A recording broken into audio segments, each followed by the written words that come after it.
Okay, so ang next naman po natin ay ang bipartite versus tripartite view of history. So, Jose Rizal's personal experience of an unequal treatment conferred to fellow folks in Calamba regarding land dispute in 1887 served as his last straw of faith to the colonial regime. So, Rizal now had a clear mission to imagine a separate Filipino nation. To do this, Rizal sought historical scholarship to destroy the evils of Spanish colonialism. So, because nga nasaksihan or nakita ni Jose Rizal kung paano ba itrato ng mga Espanyol ang mga Pilipino, nakikita niya na parang tinatrato nila itong mga walang alam, mga bobo, ganun. So, pangit yung trato ng mga Espanyol. And nakita yon ni Jose Rizal. Kaya nakita niya na walang magiging kinabukasan ang Pilipinas o ang mga Pilipino if hahayaan lang niya na magiging sakop ng Espanyol ang Pilipinas. So, kaya gumawa siya ng paraan or gumawa siya ng hakbang para ipaglaban ang karapatan ng mga Pilipino at makalaya sa Espanyol para magkaroon ng pag-unlad.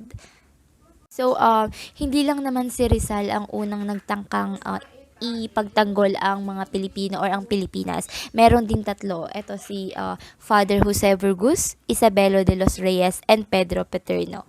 So, Rizal, however, was not the first of his kind. There were efforts to combat colonialism using history by other Filipinos before him. So, ito nga si Father Jose Vergus, the leading icon of the secularization movement and whose works greatly influenced Rizal, championed this through inaccurate in most of his historical accounts. Then the second naman, si Isabelo de los Reyes, a notable Filipino journalist, had written volumes of newspaper articles on Philippine history, albeit related to limited value only by his contemporaries. The infamous Pedro Paterno, the architect of the Truce of Biak na Bato in 1898, also devoted his life while in Madrid, Spain. Then venturing on historical writing, but his works were merely showing the sameness of the Spanish and Filipino culture prior to colonialism. Nevertheless, all this proved the growing interest of Filipino to defend themselves through fast narratives. So, may mga Pilipino talaga na pilit na pinaglalaban ang karapatan ng mga Pilipino. So, hindi lang nila hinahayaan yung mga Espanyol na sakupin talaga ang Pilipinas. So, gumagawa sila ng paraan para maipagtanggol ang karapatan ng mga Pilipino. Okay, so the fundamental thesis was to blame the natives for their barbarism and stupidity, which in turn resulted to general backwardness. Guardians of the empire were mostly priors and apologists like Barantes, Retano, and Kyopquip, who recently criticized Filipinos for their ingratitude to Mother Spain. So, yun nga, yung mga Espanyol, yung trato nila sa mga Pilipino ay parang mga bobo o galing baryo, mga walang alam. So, ganoon yung pagtrato or mababa yung pagtrato ng mga Espanyol sa mga Pilipino dati. So, meron nga fundamental thesis na nagawa and yun yung biniblame nila yung mga Filipino na mga ugaling baryo daw sila, mga walang alam. Kaya walang nagiging pag-unlad na nangyayari sa bansa. So, yun yung pinapalabas sa fundamental thesis na nagawa. And yung pinaka nangunguna doon ay yung halos mga pare at saka mga apologists. Like nga si Barantes, si Retano, and si Kyop.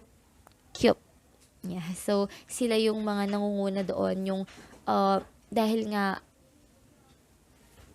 kinikriticize nila yung mga Pilipino na parang wala silang utang na loob sa mga Espanyol or sa Spain. So, yun yung pinapalabas nila. Kaya walang pag-unlad na nangyayari sa bansa dahil walang alam or dahil mababa yung mga Pilipino. Yun yung pinapalabas sa thesis. Okay, so next naman is Philippine historiography as the bipartite view of history. So, sa bipartite naman, the perspective utilized by the Spaniards is known today in the Philippines historiography as the bipartite view of history. So, it refers to the biased vision of colonialists to their colony to justify the perpetuation of colonial status quo. It can be easily understood by his twofold framework: darkness, light, or dilim at liwanag. So darkness here is metaphorically pertaining the backwardness or walang pag-unlad. Then while light means civilization or pag-unlad ng bansa. In the context of Spanish colonialism, it advances the idea that the Philippines has no civilization or kadiliman before the advent of Spanish colonialism.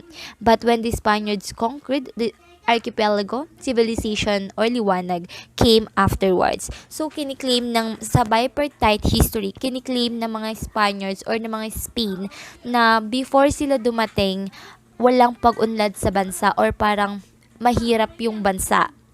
Then, nung dumating sila, doon lang nagkaroon ng liwanag. Nagkaroon ng pag-unlad, nagkaroon ng development, mas umayos yung pamumuhay ng mga Pilipino sa bansang Pilipinas. Or, mas naging maayos yung Pilipinas, nagkaroon ng sibilisasyon. Yun yung pinapakita sa bipartite view of history. So,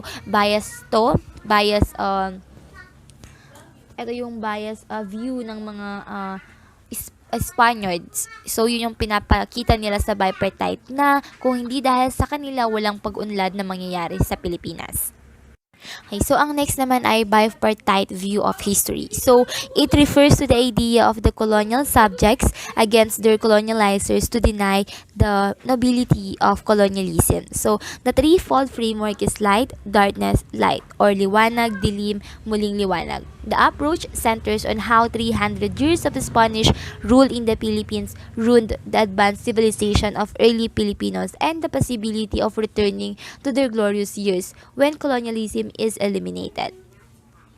So, here in tripartite, pinapakita na before dumating yung mga Espanyol, maayos na yung Pilipinas or meron na tayong, nagkakaroon na tayo ng business sa mga neighboring country natin. And then, unti-unting napapaunlad natin yung bansa natin. So, maayos na, may liwanag na. Pero, nung dumating yung mga Spaniards or yung mga Espanyol, nasira yung pag-unlad or yung unlad na meron ng bansang Pilipinas. Sinira nila to. So, yun yung pinapalabas sa tripartite. Then, after ng colonialization, muling magkakaroon ng liwanag. So, parang muling uunlad ng Pilipinas pagkatapos sirain ng Spain or ng mga Espanyol ang pag-unlad na meron ng Pilipinas. So, again, ang pagkakaiba ng tripartite and bipartite. Sa bipartite, ito ay biased vision kasi yung Espanyol pinapaniwalaan nila or yung mga Espanyol pinapaniwala nila na before yung mga Pilipino or yung Pilipinas ay walang liwanag or puro kadiliman lang, walang pag-unlad. Pero nung dumating sila, nagbigay sila ng pag-unlad sa bansa.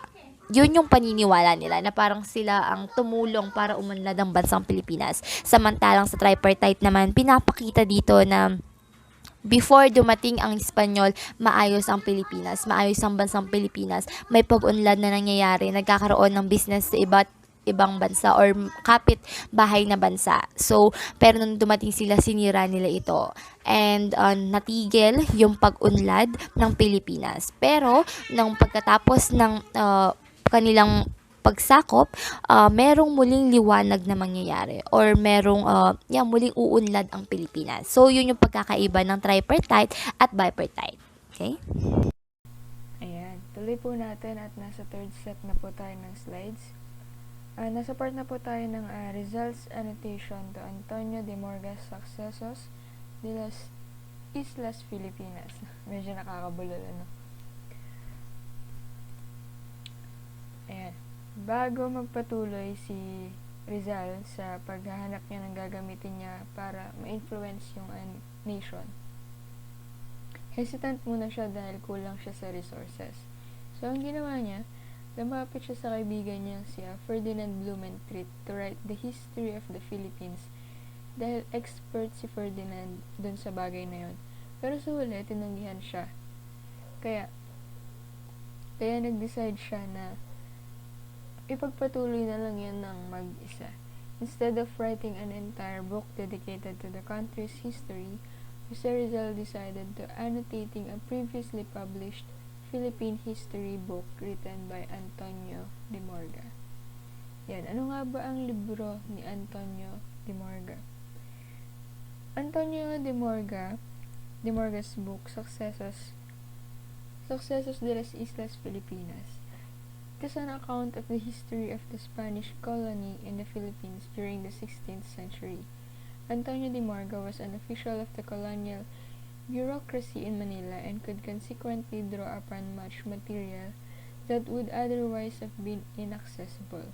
His book, published in 1609, ranges more widely than its title suggests, since the Spanish were also active in China, Japan, Southeast Asia, Taiwan, the Moluccas, Marianas, and other Pacific islands. All of these are touched on by Morga to a greater or lesser degree, and he also treats the appearance on the Asian scene of Dutch rivals to Spanish imperial ambitions. In addition to the central chapters dealing with the history of the Spaniards in the colony, Morga devoted a long final chapter to the study of Filipino customs, manners, and religions in the early years of the Spanish conquest.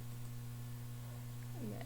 Ano nga ba yung mga important questions na kailangan ng sagot kung bakit sa lahat ng written books sa history at na-publish, bakit pinili ni Rizal ang libro ni Morga? Una, he was an eyewitness. Morga saw the transition of periods from early Philippine societies to colonial Philippines, meaning hindi lang siya basta-basta eyewitness. Since eyewitness siya, his accounts were more reliable compared to other narratives or other sources. Pangalawa, he was not a member of religious congregations. So, his accounts were secular in nature. It is not to say that religious accounts were not credible. Pero yung mga Chronicle of Friars, meaning yung mga mendicant religious of men, hindi sila kino-considered as history in a modern concept. Ayan, yung mga pangalawa ay i-discuss naman ni susunod na reporter.